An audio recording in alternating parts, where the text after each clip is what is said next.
Magandang hapon po sa inyo lahat guys. Nandito po si kaibigan no. Hindi ko na po kinunan po ng video yung pagpapaabot po niya sa atin dahil po ayaw po daw niya talaga na laging na-i-expose po sa social media dahil po napakaraming mga taong galit sa kanila. Nalulungkot lang po ako dito guys. Masamang balita po ito sa lahat po na makapanood sa atin.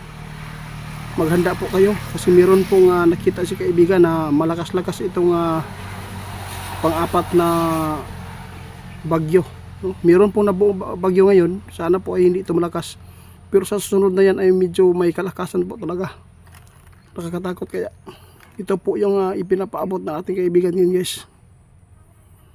Nakakalungkot po sa mga tao na matatamaan. At po nang makapanood sa atin, wala po akong ginawang masama para po sa inyo. Si kaibigan lang mismo talaga ang nagbibigay po ng impormasyon tungkol po sa magaganap. Marami na pong hinuhulaan ng ating kaibigan. Lahat nagkakatotoo. No? Kung mayroon mga hindi nangyari, pasalamatan natin yan. Para lang po ito sa mga taong maniniwala sa mga ipinapaabot ng ating kaibigan. Kung may galit kayo sa mga kaibigan natin hindi, kaya ito po yung pagpapaabot niya kanina, hindi na po siya pumayag na kunan pa natin ng video ang pagpapaabot po niyang emergency. May masamang balita po ang ating kaibigan guys. Mayroon pong papasok na bagyo ay pang-apat na bagyo guys. Ay napakadelikado ito, malakas-lakas po daw. Sana po ay ma-share po ninyo itong video kasi kailangan po natin na maipaabot. Wala po akong pagpipilit na ito ay paniwalaan nyo, pero gagawin po namin ang lahat para po sa mga taong naniniwala nito. Lahat po ng mga ipinapaabot ng ating kaibigan hindi ko po nililihim, kundi isinishare ko po ito sa social media. Alam po ninyo, meron pong mga hula po si Rudy Baldwin. Napakarami, grabe, napakarami guys. Kung mapapanood po ninyo, iba si kaibigan natin ngayon, no?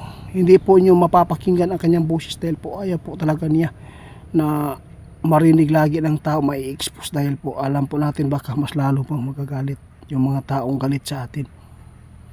Pero sa lahat ng makapanood sa sinabi ng ating kaibigan, meron lang po silang nakita doon sa kanilang kaharian guys.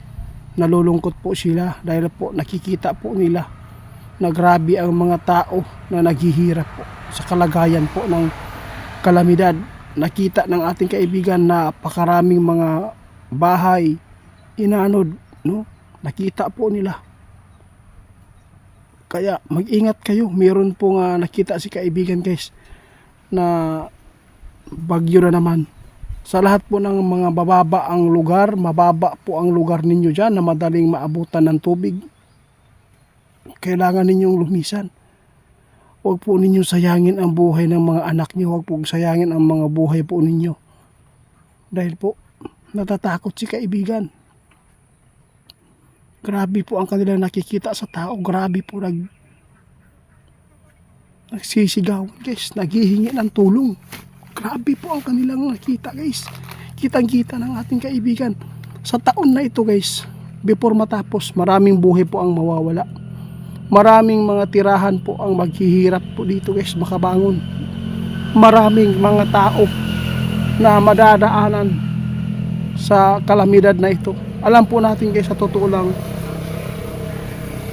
kung bakit po ganito ang buhay natin dito sa mundo. Kung bakit ang kalikasan naniningil. Noong panahon natin, anong panahon ng ating mga ninuno, wala pong nakaranas po ng bagyo na laging nagkaroon. Wala. Kung meron man, mahina lang, minsan lang. Kasi po yung mga kalikasan natin ay hindi pa naabuso. Lalo na ngayon guys, kung bakit ganito ang ipinapakita ng Panginoon sa atin, dahil po isa na po dito ang mga kasakiman po ng mga tao. Puro masama ang kanilang mga ginagawa para lang. Sus, naku po. Ayoko nang banggitin, baka masasaktan pa kayo. nadadamay tayong lahat guys. Ang sa amin lang, ang babala ni kaibigan kanina, maghanda po daw kayo kung meron man po makapanood maniniwala sa ipinapaabot ng ating kaibigan kanina. Pasalamatan po daw niya kayo. Sana po kung sino man pong mapaabutan nitong video, kung dumaan man sa wall ninyo, huwag po nyo i-skip ito. No, malaking halaga po ito sa mga tao lang po na hindi galit sa amin. Kung yung mga basher, huwag po niyo panoorin. Alam kong baka kayo ma-stroke, no? Ma-heat stroke, di ba? Kaibigan, sa totoo lang, alam kong maririnig po ninyo ang pagpapaabot ko. Salamat po sa inyo kaibigan natin mga duwende. Guys, tandaan nyo, sa taon na ito, maraming madadaanan ang Luzon po. Probinsya ng Manila guys, marami pong makasagupa. Ang bagyo, isa na po dito.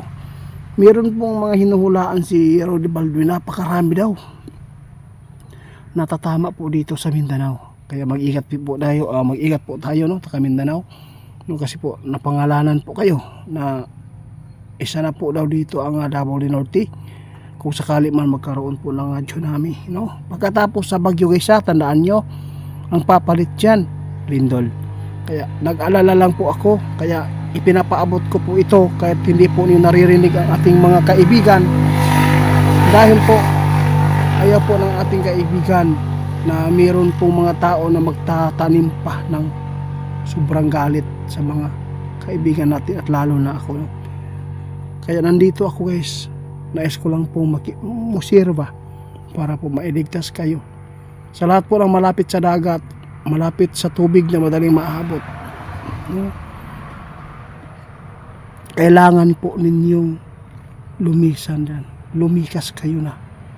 Huwag po natin hintayin na lang po natin pagkatapos ng mga bagyo hanggang sa Enero, pwede na kayong bumalik. Kung meron kayong mapupuntahan, kung meron kayong choice na mapupuntahan na safety doon sa mga magulang nyo, kapatid nyo, pwede kayo makitira doon kahit kubo-kubo lang until December, balik kayo sa January. Kasi nakita ng ating kaibigan guys, napakaraming makasagupa ng mas mapait pa na karanasan ng iba ngayong taon na ito sa pamamagitan po ng baha at bagyo. Alam po nyo, pag baha at bagyo guys, walang kain, hindi kayo makapagluto dahil sa laki ng tubig. Ngayon natatakutan ni kaibigan, nakita po niya dulubugin ulit ang mga lugar nyo dyan sa tubig. Dahil po kunting ulan lang, dahil po may mga may mga pundo na ang sapa natin, posibleng madaling lumaki ang tubig. Kaya sana po mapakinggan po nyo itong habilin ng ating kaibigan.